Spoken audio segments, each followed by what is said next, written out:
Assalamualaikum warahmatullahi wabarakatuh. Perkenalkan, nama saya Alivia Fadila dengan NIM 22109324. Pada kesempatan kali ini, saya akan mempresentasikan mengenai hasil tugas proyek saya, yakni pemodelan sistem dinamis analisis ketersediaan daging sapi potong di Sumatera Barat. Baik, yang pertama yakni dari latar belakang. Daging sapi sendiri merupakan suatu komoditas strategis dalam ketahanan pangan, gizi, dan masyarakat yang diproduksi di dalam negeri termasuk di wilayah Sumatera Barat.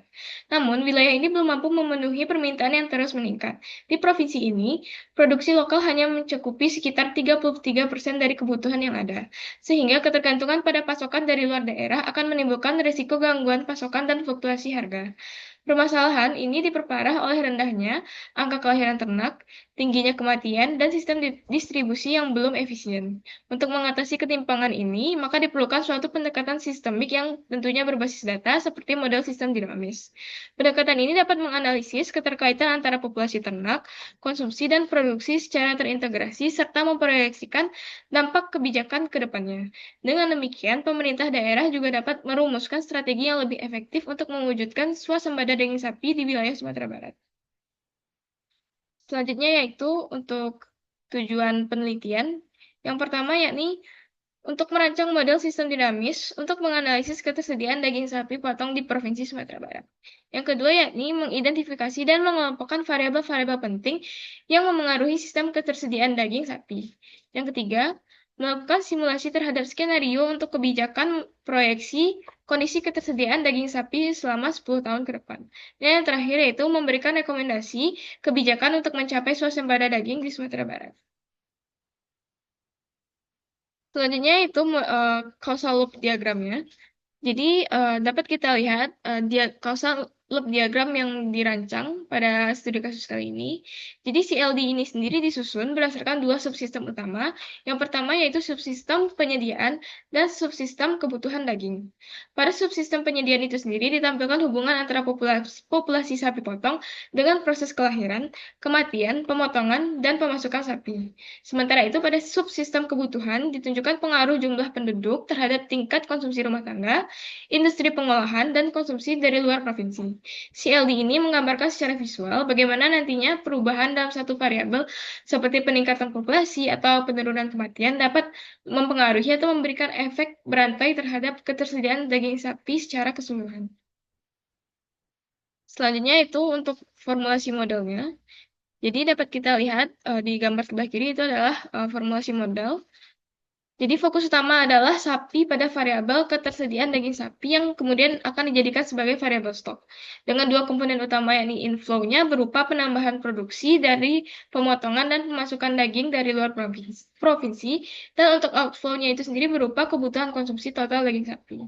Berdasarkan formulasi model tersebut, maka dibangun suatu formulasi model sistem dinamis. Jadi dapat kita lihat di gambar ini. Jadi formulasi sistem dinamis ketersediaan daging sapi itu dibuat berdasarkan causal loop diagram yang sudah dibuat sebelumnya.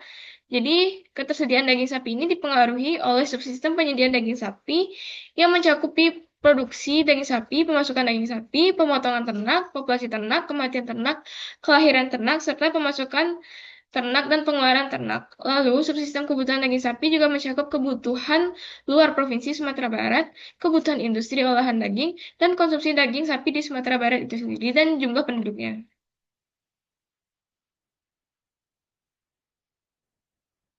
Selanjutnya itu verifikasi dan validasi dari model yang telah dibuat sebelumnya.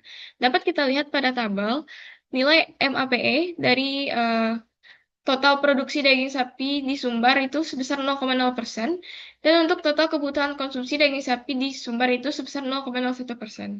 Nilai MAPE yang sangat rendah ini sendiri menunjukkan bahwa model yang kita buat sebelumnya itu berhasil mempresentasikan sistem dengan sangat akurat. Model ini dapat dipercaya untuk kemudian nantinya memproyeksikan kondisi masa depan dan dijadikan dasar dalam pengambilan keputusan. Selanjutnya itu mengenai hasil dari simulasi skenario yang pertama. Jadi untuk skenario pertama ini sendiri menunjukkan bahwa jika tidak ada intervensi kebijakan, maka ketersediaan daging sapi itu sendiri akan terus menurun.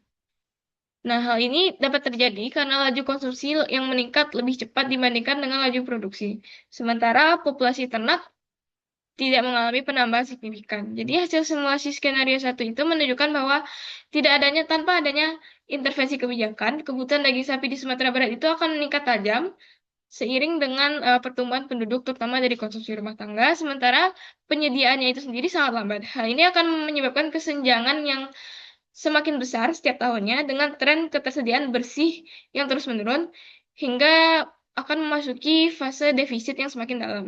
Dan jika hal ini tidak ditanggapi atau dibiarkan begitu saja, kondisi ini akan memperburuk ketergantungan pada pasokan luar daerah.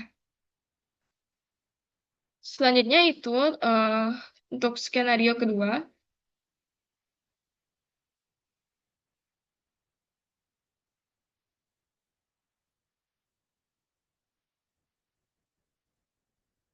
Jadi untuk skenario kedua itu sendiri dapat kita lihat di tabel ini. Jadi untuk skenario kedua itu memperlihatkan adanya perbaikan dari ketersediaan daging sapi melalui peningkatan faktor produksi, yakni kelahiran dan pengurangan kerugian atau kematian. Jadi berdasarkan hasil simulasi skenario 2 pada gambar, itu dapat disimpulkan bahwa meskipun telah dilakukan intervensi dengan peningkatan kelahiran sebesar 0,2% per tahunnya dan penurunan peningkatan kematian itu sebesar 0,01% per tahun, ketersediaan daging sapi di Sumatera Barat tetap belum mampu memenuhi kebutuhan konsumsi yang terus meningkat hingga di tahun 2031. Hal ini terlihat pada grafik di sini, bahwa di mana tren ketersediaan itu yang garis biru itu terus menurun setiap pertambahan tahunnya. Sementara garis abu-abu, yakni garis kebutuhan itu selalu meningkat tajam setiap tahunnya. Adanya kesenjangan yang semakin besar antara penyediaan dan kebutuhan ini tentunya akan membuat kesenjangan di dalam permintaan dan kebutuhan daging sapi itu sendiri.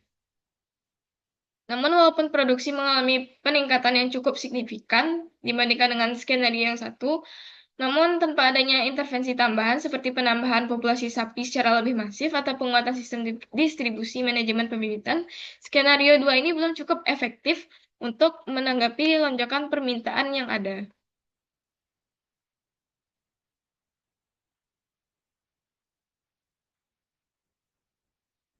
Nah, lanjut untuk skenario yang ketiga. Jadi, untuk skenario ketiga ini sendiri merupakan skenario yang paling optimal dibanding dengan skenario sebelumnya. Jadi, dengan mengkombinasikan peningkatan produksi dan pengendalian konsumsi, serta penambahan populasi ternak secara signifikan, yakni sebanyak 40.000 ekor per tahunnya, daerah Sumatera Barat itu akan diproyeksikan mengalami swasembada daging sapi itu dimulai dari tahun 2028, seperti yang dapat kita lihat pada grafik, hingga akhir masa simulasi di 2031. Tentunya hasil ini akan menjadi surplus produksi daging sapi itu sendiri dan tidak hanya dapat memenuhi kebutuhan dalam provinsi, tapi juga dapat memiliki potensi untuk memenuhi kebutuhan luar provinsi. Jadi peningkatan pemotongan sebesar 0,3% per tahun ini juga nantinya akan berdampak langsung pada peningkatan jumlah daging yang tersedia di pasar lokal. Baik, sekian yang dapat saya sampaikan pada kesempatan kali ini. Lebih atau kurangnya mohon dimaafkan. Saya tutup. Wassalamualaikum warahmatullahi wabarakatuh.